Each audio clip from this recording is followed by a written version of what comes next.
मंदिर वहीं बनाएंगे, तारीख नहीं बताएंगे। तारीख भी तय हो गई, मंदिर भी वहीं बनेगा। मुझे याद है जब वहाँ कार सेवा हुई थी, गोलियां चली थी, सरयू में कई हमारी स्वयंसेवकों की वहाँ पे डेड बॉडी मिली, कई लोगों ने बलिदान दिया वहाँ पर, और उस बलिदान व्यर्थ नहीं गया और ट्रस्ट बनाएगा और ट्रस्ट उस मंदिर का निर्माण करेगा। सरकार नहीं कर रही है।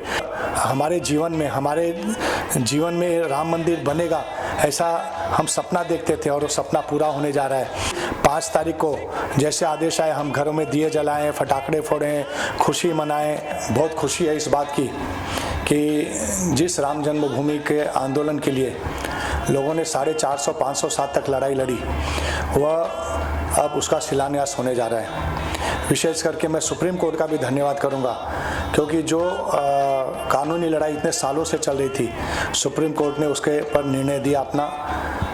मैं विशेष करके नरेंद्र मोदी जी का, अमित शाह जी का, राजनाथ सिंह जी का, हमारी जो केंद्र की सरकार है उसका भी बहुत बहुत धन्यवाद करता हूं, क्योंकि उनके कार्यकाल में ये राम मंदिर जो सालों साल से लोग लड़ रहे थे, उसका निर्णय आया और राम मंदिर का निर्माण का कार्य शुरू हुआ। मुझे याद है कि कांग्रेसी हमको बार बार पूछते थे कि मंदिर वहीं बनाएंगे, तारीख नहीं बताएंगे। तो मैं उन सभी को, चाहे जो भी लोग ये पूछते रहेंगे कि मंदिर वहीं बनाएंगे, तारीख नहीं बताएंगे, तो अब तारीख भी तय हो गई, मंदिर भी वहीं बनेगा।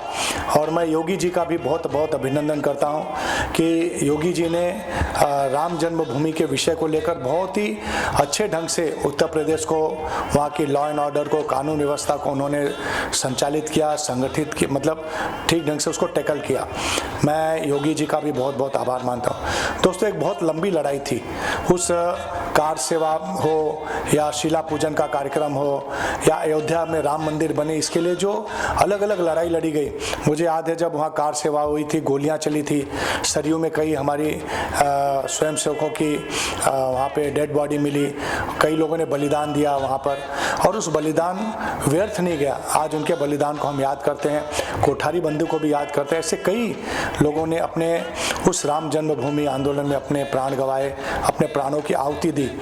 मैं अशोक सिंघल जी को भी आज याद करना चाहता हूं कि उन्होंने इस अभियान को आगे बढ़ाया था। रितंबरा दीदी को याद करना चाहता हूं, उमा भारती जी को याद करना चाहता हूं, आडवाणी जी को याद करना चाहता हूं। ये सब लोगों ने उस समय जो रथ यात्रा निकली थी, उस रथ यात्रा के माध्यम से एक जन आंदोलन तैयार किया, और जन आंदोलन बनते बनते बनते आज सुप्रीम कोर्ट के निर्णय के बाद उसके एक ट्रस्ट बनाया गया, क्योंकि कोर्ट का था कि एक ट्रस्ट बनाया जाए, और ट्रस्ट बनाएगा और ट्रस्ट उस मंदिर का निर्माण करेगा। सरकार नहीं कर रही है, ट्रस्ट उस मंदिर का निर्माण कर रही है।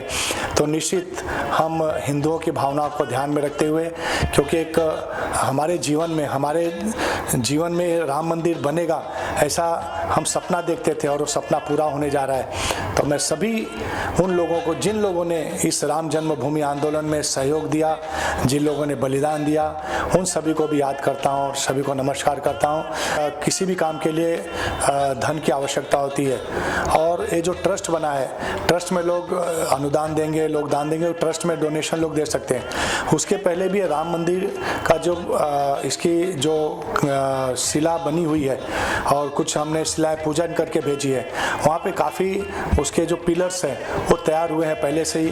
तो काफ़ी पहले से भी जो डोनेशन आए होंगे उसके माध्यम से काम हुए। आने वाले समय में भी जो ट्रस्ट बना है वो इस फंड को खड़ा करेगा, और उस फंड से, उस मंदिर के लोगों के पैसों से मंदिर का निर्माण होगा। जब राम जन्मभूमि का विषय चल रहा था तो हमने शिलाओं का पूजन करके, एक ईंट राम जी के नाम, ऐसा उस समय था, और हमने शिलाओं का पूजन करके भेजा है। तो लाखों लाखों शिलाएं वहाँ अयोध्या में है, और उनका साफ सफाई का काम चल रहा है। और मुझे लगता है कि इतनी शिलाएं गई हुई है, और अब जो मंदिर निर्माण के, मंदिर की जो रचना थोड़ी बदली है, पहले 3 गुंबज था, अभी 5 गुंबज हुआ है, उसकी साइज बढ़ी हुई है, क्योंकि ये देखते हुए कि रोज लाखों लोग वहाँ दर्शन के लिए आएंगे, तो उसकी परिसीमा को भी बढ़ाई गई है, मंदिर के विड्थ को, उसकी हाइट को भी बढ़ाया गया है। तो मुझे लगता है कि सभी चीज़ों को आने वाले 50-100 साल के बाद भी कितने लोग आएंगे उसकी कल्पना करके ही मंदिर का निर्माण किया जा रहा है। तो आप सब लोग जुड़िए, जो भी ट्रस्ट या वहाँ के लोग कहेंगे 5 तारीख को जैसे आदेश आए हम घरों में दिए जलाएं, फटाखड़े फोड़ें, खुशी मनाएं, जैसा भी आदेश हमारे संगठन से आएगा वो आदेश जैसा आएगा उस तरह से हम लोगों को आगे काम करना है, किस तरह से अपनी खुशी जाहिर करनी है। आप लोगों को भी मैं इस राम जन्मभूमि के शिलान्यास पे मैं जनता को बहुत बहुत शुभकामनाएं देता हूँ।